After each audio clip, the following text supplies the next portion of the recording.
Good evening दोस्तों। आज के प्रैक्टिस क्रम में हम लोग ग्रामीण विकास के नए सेट के साथ स्टार्ट करते हैं। ग्रामीण विकास के इस सेट में कुल 25 प्रश्न हैं। इन 25 प्रश्नों को आप बहुत बेहतरीन तरीके से हल करेंगे।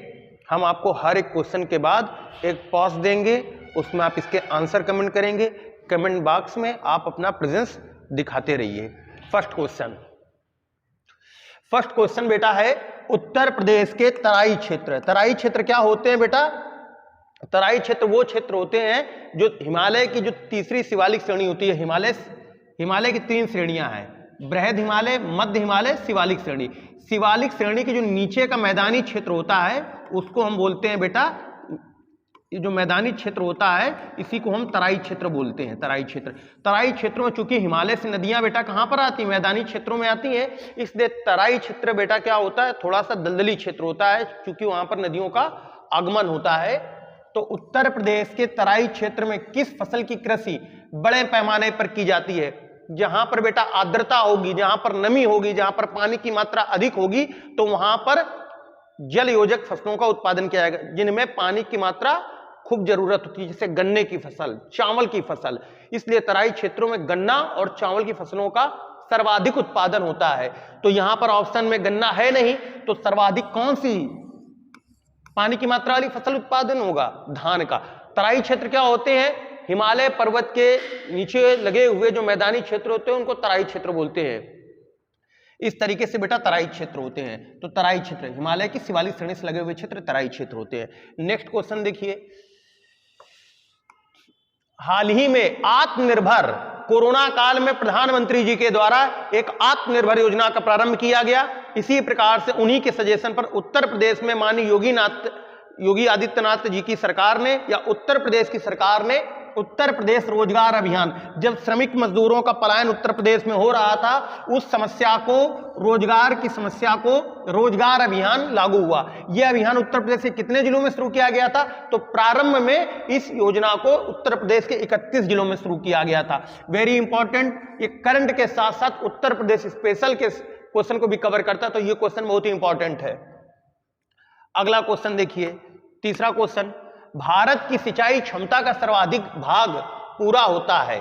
भारत की सिंचाई, हमने आपको फर्स्ट वीडियो में बताया है कि भारत में कितने प्रकार की सिंचाई परियोजनाएं हैं, तो 5 प्रकार की सिंचाई परियोजनाएं हैं, जैसे कि सीमांत सिंचाई परियोजना, लघु सिंचाई परियोजना, लघु मध्यम सिंचाई परियोजना, बृहद सिंचाई परियोजना और छोटी सिंचाई योजना। तो कुल मिलाकर 5 लघु परियोजना है। तो क्षमता का सर्वाधिक भाग, भारत की सिंचाई क्षमता का सर्वाधिक भाग किससे पूरा होता है? तो भारत की सिंचाई क्षमता का सर्वाधिक भाग बेटा लघु परियोजनाओं से पूरा होता है। किससे पूरा होता है? लघु परियोजनाओं से पूरा होता है।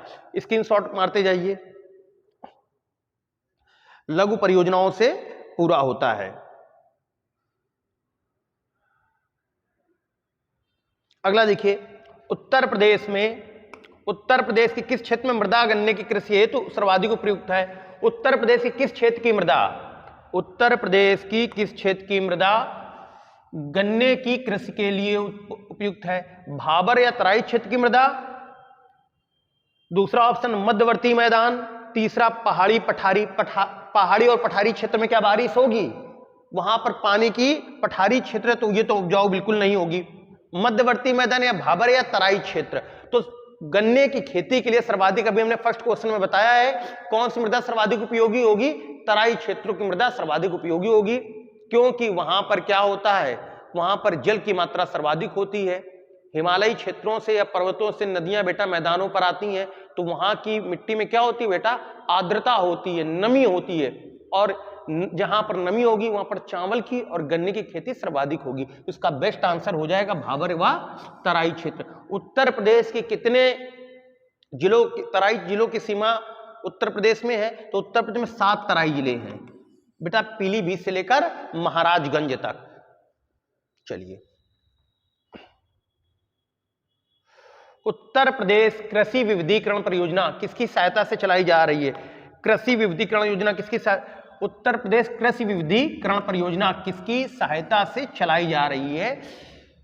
पहला नाबार्ड मतलब national agriculture development bank, NABARD national bank of agriculture and rural development, NABARD. इसकी स्थापना 1982 में हुई थी। IMF इसकी स्थापना 1945 में हुई थी। विश्व बैंक इसकी भी स्थापना 1945 में हुई थी। और राज्य सहकारी बैंक। तो कृषि विविधीकरण परियोजना किसकी सहायता से चलाई जा रही है? चलिए इसका आंसर दीजिए। किसकी सहायता से चलाई जा रही है उत्तर प्रदेश कृषि विविधीकरण योजना? तो उत्तर प्रदेश कृषि विविधीकरण योजना, इसका बेस्ट आंसर हो जाएगा विश्व बैंक की सहायता से। अगला देखिए, वह राज्य सरकार जिसने गंगा हरितमा योजना, गंगा के किनारे तटीय क्षेत्रों में, जैसे उत्तर प्रदेश में गंगा कितने जिलों से प्रवाहित होती हैं? उत्तर प्रदेश में गंगा 28 जिलों से प्रवाहित होती हैं। तो वह राज्य सरकार जिसने गंगा हरितमा, गंगा के किनारे हरियाली पौधे का रोपण की योजना का शुभारंभ किया है, तो जाहिर सी बात है वो कौन सा प्रदेश है? वो आपका अपना प्रदेश उत्तर प्रदेश है। जिस प्रदेश की परीक्षाओं में आप लेखपाल की परीक्षा को क्वालिफाई कर नौकरी लेने जा रहे हैं, वो प्रदेश उत्तर प्रदेश। अगला देखिए, उत्तर प्रदेश सरकार के द्वारा संचालित दस्तक अभियान का प्रमुख उद्देश्य क्या है? तो दस्तक अभियान का बेटा आपने देखा होगा 2018 में गोरखपुर अस्पताल में इसी बीमारी के कारण ऑक्सीजन सिलेंडर की कमी हो जाने के कारण कुछ बच्चों की मृत्यु हुई थी। इसके बाद उत्तर प्रदेश सरकार ने इस जो दिमागी बुखार है, इसको एंडीज एजिप्टी मच्छर के काटने से होता है, इस बीमारी के उन्मूलन के लिए एक अभियान चलाया, टीकाकरण अभियान 2019 में, जिसको बोलते हैं दस्तक अभियान। तो किसके लिए? दिमागी बुखार के प्रति जागरूकता के लिए। जब लोग जागरूक होंगे तभी टीकाकरण कराएंगे। अगला देखिए, उत्तर प्रदेश सरकार के द्वारा पारित यूपी कोका विधेयक का संबंध किससे है? तो यूपी कोका विधेयक का बेटा संबंध संगठित अपराध पर लगाम लगाने के लिए इस कानून को बेटा उत्तर प्रदेश की विधानसभा के द्वारा पारित किया गया और माननीय महामहिम राज्यपाल ने इसको अपनी अनुमति प्रदान की।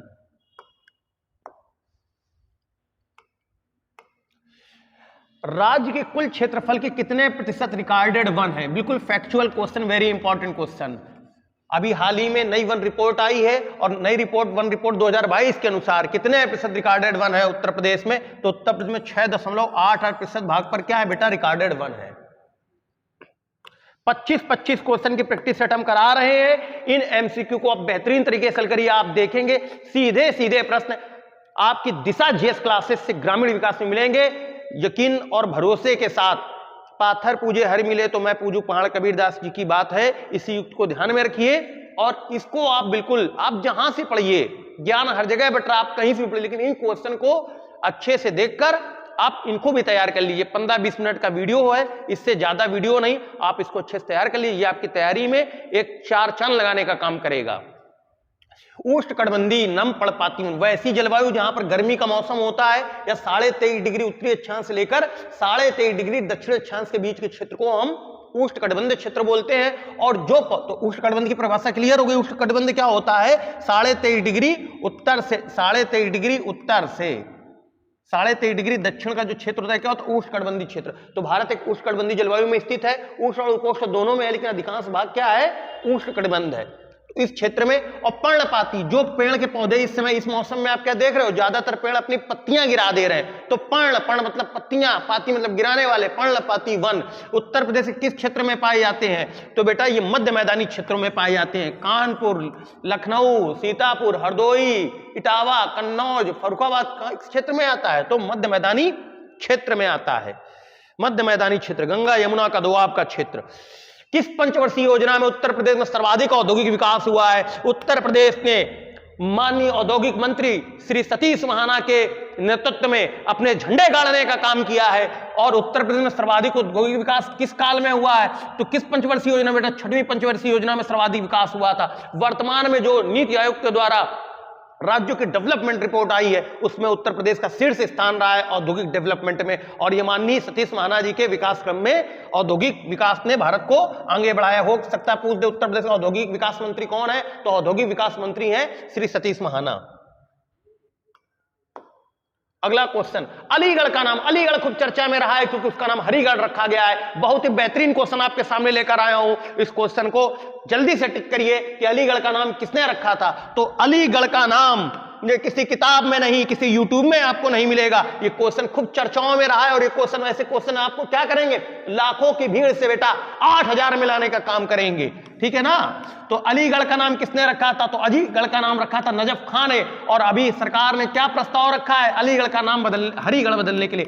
अलीगढ़ को किस लिए जाना जाता है, अलीगढ़ में राजा महेंद्र प्रताप सिंह विश्वविद्यालय, राज्य विश्वविद्यालय का शिलान्यास किया गया है। और अलीगढ़ में 1920 में सर सैयद अहमद खां के नेतृत्व में क्या कि अलीगढ़ AMU अलीगढ़ मुस्लिम विश्वविद्यालय की स्थापना की गई थी, जो कि एक केंद्रीय विश्वविद्यालय है। और राजा महेंद्र सिंह के नाम पर उत्तर प्रदेश की सरकार ने एक राज्य विश्वविद्यालय खोलने का आह्वान किया है और उसका माननीय मुख्यमंत्री जी ने क्या कर दिया, शिलान्यास भी कर दिया, उसकी नींव भी रख दी है। तो ध्यान रखिएगा, अलीगढ़ का नाम किसने रखा था, तो नजफ खान ने रखा था। सरकार ने इसका नाम बदलने का बेटा चर्चा में तो बहुत ही इंपॉर्टेंट क्वेश्चन हो जाता है।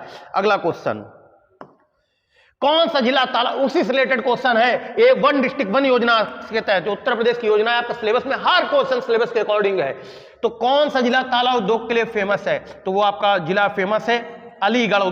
किसके लिए फेमस है, मुरादाबाद पीतल के बर्तन के लिए फेमस है, सहारनपुर लकड़ी की नक्काशी के लिए फेमस है, और बरेली बरेली बांस उद्योग के लिए, बांस की माचिस की तीलियां बनाने के लिए या बांस उद्योग के लिए फेमस है। वन डिस्ट्रिक्ट वन प्रोग्राम किस विभाग की योजना है, तो सूक्ष्म SME सूक्ष्म एवं मध्यम लघु उद्योग मंत्रालय, सूक्ष्म मध्यम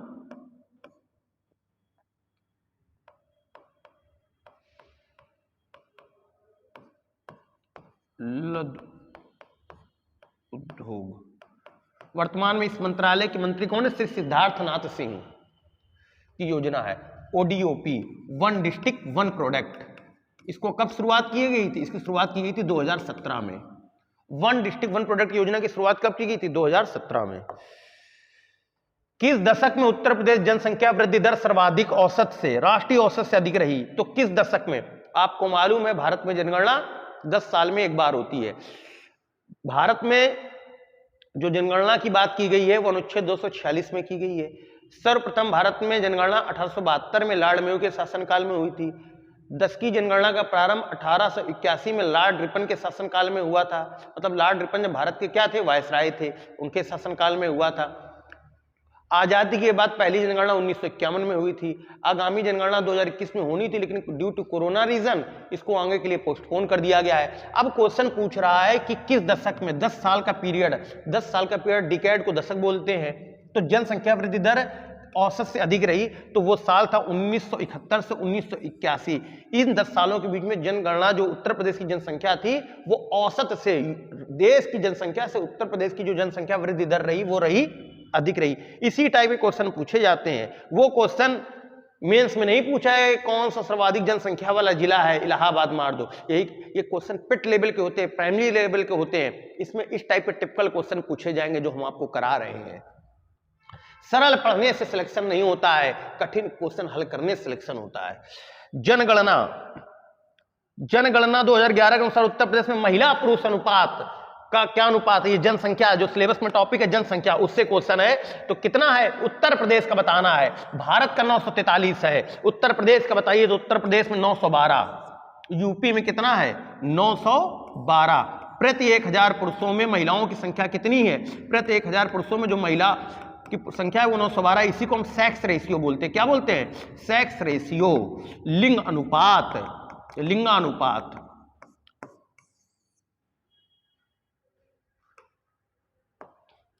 उत्तर प्रदेश की कुल जनसंख्या, उत्तर प्रदेश कुल जनसंख्या में जनजातियों का प्रतिशत कितना है, तो उत्तर प्रदेश की कुल जनसंख्या में जो जनजातियों का प्रतिशत है वो 0.6%। अर्थात उत्तर प्रदेश में जनजातियों की संख्या 1% से भी कम है। दूसरे शब्दों में कहें, सर्वाधिक जनजातियां कहां निवास करती हैं, तो सर्वाधिक जनजाति वाला जिला, सर्वाधिक जनजाति वाला जिला, सर्वाधिक जनजाति वाला बेटा जिला है सोनभद्र। नंबर 1 पर है सोनभद्र और नंबर 2 पर है आपका लखीमपुर खीरी। और जहां पर बेटा जनजातियां होंगी, जहां पर जनजातियां होंगी वहीं पर बेटा वन क्षेत्र भी अधिक होगा। तो जनजातियों का वन क्षेत्र से, कोई जनजातियां किस पर डिपेंडेंट होती हैं? जनजातियां बेटा वन क्षेत्रों पर डिपेंडेंट होती हैं। तो उत्तर प्रदेश में सर्वाधिक वन क्षेत्र भी सोनभद्र का और सर्वाधिक जनजातियों वाला जिला भी कौन सा है? सोनभद्र है। ये बात भी नोट कर लीजिए, क्वेश्चन इंपॉर्टेंट हो सकता है। अगर सोनभद्र ऑप्शन न दे तो दूसरा सर्वाधिक जनजाति वाला जिला कौन सा है? दूसरा सर्वाधिक जनजाति वाला जिला है लखीमपुर खीरी। अगला क्वेश्चन 17 नंबर, थारू जनजाति के लोग उत्तर प्रदेश के किस क्षेत्र में रहते हैं? तो थारू जनजाति के लोग बेटा तराई क्षेत्र में रहते हैं। और अगर जिला कहें तो सर्वाधिक उत्तर प्रदेश में किस जिले में पाया? तो लखीमपुर खीरी। और लखीमपुर खीरी की सीमा बेटा नेपाल से लगती है। और नेपाल के किस क्षेत्र से लगती है? नेपाल की शिवालिक श्रेणी से लगती है। और तराई क्षेत्र, शिवालिक श्रेणी से लगा हुआ मैदानी क्षेत्र क्या कहलाता है? तराई क्षेत्र कहलाता है। तो लखीमपुर खीरी उत्तर प्रदेश का सर्वाधिक क्षेत्रफल वाला जिला है। सर्वाधिक जनजाति वाला जिला सोनभद्र है और कह रहा है तराई क्षेत्र। तो थारू जनजाति अगर उत्तर प्रदेश में सर्वाधिक मात्रा में किसी जिले में रहते हो, जिला है बेटा लखीमपुर खीरी। और ये कैसा क्षेत्र है? तराई क्षेत्र। तो थारू जनजाति के लोग उत्तर प्रदेश किस क्षेत्र में रहते हैं? तो तराई क्षेत्रों में रहते हैं। सर्वाधिक किस जिले में निवास करते हैं? तो लखीमपुर खीरी में निवास करते हैं। जिला पूछेगा तो लखीमपुर खीरी, क्षेत्र पूछेगा तो तराई। और थारू जनजाति उत्तर प्रदेश की सबसे बड़ी जनजाति है, सबसे बड़ी, most great population of Tharu जो आपका ट्राइबल है वो कहां पर निवास करती है? तराई क्षेत्र में। और किस जिले में? लखीमपुर खीरी में। सीमावर्ती विकास योजना कब से चलाई जा रही? बहुत ही अच्छा क्वेश्चन है। सीमावर्ती विकास योजना कब से चलाई जा रही है? तो सीमावर्ती विकास योजना को कब से चलाया जा रहा है बताइए? इसको 1998-99 से चलाया जा रहा है। ये फैक्चुअल क्वेश्चन है, बहुत ही अच्छा क्वेश्चन। उत्तर प्रदेश 90s की योजनाएं भी परीक्षाओं में पूछी जा सकती हैं। क्वेश्चन इंपॉर्टेंट है कि 2014 से लेकर 2022 तक की योजनाएं या 2021 तक की योजनाएं तो परीक्षाओं के लिए उपयोगी हैं ही साथ जो 90s के दौर की योजनाएं वो भी परीक्षाओं में पूछी जा सकती हैं। 5 दिसंबर 2021 की 5 दिसंबर 2021 की उत्तर प्रदेश समीक्षा अधिकारी की परीक्षाओं में 5 से 7 प्रश्न बेटा 90s की योजनाओं से पूछे गए। इसी के साथ आपको यह बात क्लियर आयोग ने संदेश दे दिया है कि पिछली योजनाओं को भी परीक्षाओं में खूब पूछ सकता है। और यही वो योजनाएं हैं जिनको आप अच्छे से तैयार कर अपनी परीक्षाओं में अच्छा स्कोर अर्जित कर सकते हैं और अपनी चयन सूची में अपना नाम दर्ज करा सकते हैं। अगला क्वेश्चन, राष्ट्रीय सम विकास योजना में कौन सा जिला सम्मिलित नहीं है? तो कौन सा जिला सम्मिलित नहीं है? तो इसमें कोई लॉजिक नहीं है, फैक्ट आपको मालूम होना चाहिए। तो बेटा विंध्य क्षेत्र का जो एक जिला, विंध्य क्षेत्र में 2 जिले हैं, मिर्जापुर और सोनभद्र। सोनभद्र को शामिल किया गया है लेकिन मिर्जापुर को शामिल नहीं किया गया है। राष्ट्रीय सम विकास योजना ये केंद्र सरकार के द्वारा संचालित योजना है। ये किसके द्वारा संचालित है? राष्ट्रीय, केंद्र सरकार, माननीय मोदी जी की सरकार के द्वारा संचालित योजना या कहें भारत सरकार के द्वारा संचालित योजना है। इसमें मिर्जापुर जिले को शामिल नहीं किया गया क्योंकि सोनभद्र हो गया, उन्नाव, सीतापुर, ये जो जिले हैं बेटा शामिल है। मिर्जापुर और सोनभद्र बेटा आते हैं विंध्य क्षेत्र में और उन्नाव और सीतापुर आते हैं उत्तर प्रदेश के अवध क्षेत्र में। 12वीं पंचवर्षीय योजना, 12वीं पंचवर्षीय योजना में कितने प्रतिशत औद्योगिक विकास का लक्ष्य निर्धारित किया गया? 12वीं पंचवर्षीय योजना जो बेटा शुरुआत हुई थी 2012 में और इसका समापन हुआ 31 मार्च 2017 को। शुरुआत हुई थी 1 अप्रैल 2012 में, शुरुआत हुई थी प्रधानमंत्री डॉक्टर मनमोहन सिंह की सरकार में और योजना आयोग को समाप्त कर दिया गया प्रधानमंत्री मोदी जी की सरकार में। अब इसका स्थान नीति आयोग ने ले लिया। नीति आयोग की शुरुआत में NITI Aayog national institute of transforming India, इसकी स्थापना 1 जनवरी 2015 को हुई थी। तो इसमें कितना लक्ष्य रखा गया? तो इसमें लक्ष्य बताइए, जो लास्ट पंचवर्षीय योजना भारत की थी उसमें कितना प्रतिशत औद्योगिक लक्ष्य रखा गया? 10%, 11.2%, 10.9%, 11.5%। तो इसमें लक्ष्य रखा गया था 11.2%। अगला देखिए, कौशल वृद्धि प्रशिक्षण योजनाएं किस वर्ग व्यक्तियों के लिए दी जाती हैं? कौशल स्किल डेवलपमेंट योजनाएं, इसको बोलते हैं स्किल डेवलपमेंट योजना। कौशल वृद्धि प्रशिक्षण, स्किल डेवलपमेंट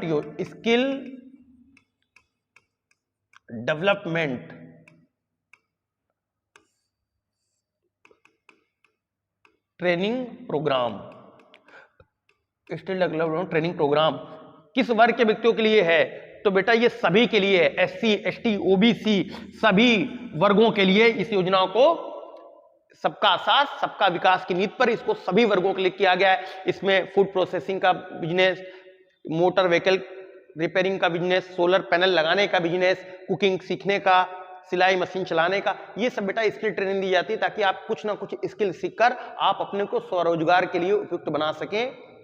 इसके लिए सभी के लिए है। उत्तर प्रदेश सैनिटरी मार्ट योजना कब प्रारंभ की गई? तो बेटा सैनिटरी मार्ट योजना बेटा प्रारंभ की गई थी सन 2001-2002 में। 2001-2002 में एक प्रथा थी उत्तर प्रदेश में सर से मैला ढोने की। तो सर से मैला ढोने की योजना थी।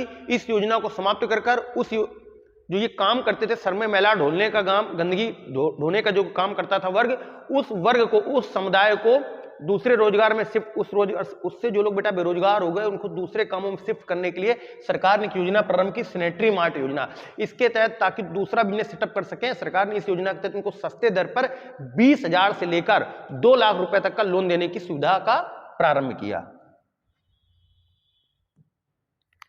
निःशुल्क बोरिंग योजना के तहत बोरिंग के लिए बुंदेलखंड क्षेत्र में अधिकतम कितना अनुदान मिलता है?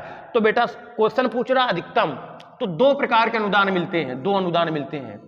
एक मिलता है 7600 का और एक मिलता है 6000 रुपए का। ये बेटा मिलता है जनरल और ओबीसी समुदाय को, जबकि 7600 का जो अनुदान मिलता है ये एससी और एसटी समुदाय को मिलता है। तो यहां पर क्वेश्चन पूछ रहा अधिकतम कितना अनुदान मिलता है? 2 अनुदान मिलते हैं, 6000 भी मिलता है, सॉरी 7400 भी मिलता है, 6000 भी मिलता है और 7400 भी मिलता है। तो इसका बेस्ट आंसर हो जाएगा 7400 अधिकतम। समान वर्ग को क्वेश्चन पूछ देता, समान वर्ग को कितना मिलता तो होता 6000, यानी निम्नतम कितना मिलता तो 6000, लेकिन यहां क्वेश्चन को अधिकतम, तो अधिकतम हो जाएगा 7400 रुपए। वह राज्य सरकार जिसके द्वारा कोविड-19 के संदर्भ में राज्य में औद्योगिक गतिविधियों को, इंडस्ट्रियल एक्टिविटीज को गति प्रदान करने के लिए श्रम कानूनों में आंशिक परिवर्तन किया गया। तो श्रम कानूनों में आंशिक परिवर्तन किया उत्तर प्रदेश सरकार ने। राज्यपाल महामहिम आनंदीबेन पटेल ने अध्यादेश लागू कर 2019-20 कानून में कोविड-19 के संदर्भ में क्या किया, अध्यादेश जारी किया और श्रम कानूनों को 3 साल के लिए क्या लगा दी, रोक लगा दी। और आज की क्लास का लास्ट क्वेश्चन, वह राज्य सरकार जिसके द्वारा आवारा पशुओं को रखने वाले किसानों को प्रोत्साहन राशि उपलब्ध कराई जाएगी। तो बेटा आपने देखा है गोवंश के पशुओं को संरक्षण देने के लिए, जो इन पशुओं को संरक्षण देगा, उत्तर प्रदेश सरकार उनको एक पशु के संरक्षण के लिए प्रतिमाह 900 रुपए देने का योजना का प्रारंभ किया। वही क्वेश्चन है, वह राज्य सरकार जिसके द्वारा आवारा पशुओं को, इसको अन्ना पशु बोलते हैं, आवारा पशुओं को रखने वाले किसानों को प्रोत्साहन राशि के रूप में कितनी प्रोत्साहन राशि देंगे? 900 रुपए। किस प्रदेश सरकार के द्वारा? उत्तर प्रदेश सरकार के द्वारा। तो ये रहे आपके पास 25 बेस्ट क्वेश्चन। इन 25 क्वेश्चन को आप करिए। डे बाय डे हम लाइट साउंड में कुछ ना कुछ इंप्रूवमेंट कर रहे हैं। इस इंप्रूवमेंट में हमारा सहयोग दीजिए और इसको आप देखिए, अपने दोस्तों तक शेयर करिए और इसके कुछ सब्सक्राइबर बढ़वाइए। घर में जितने भी मोबाइल हैं उन सभी मोबाइल में इसको ओपन कर दीजिए। खाली टाइम में साउंड इसको चलने भी दीजिए।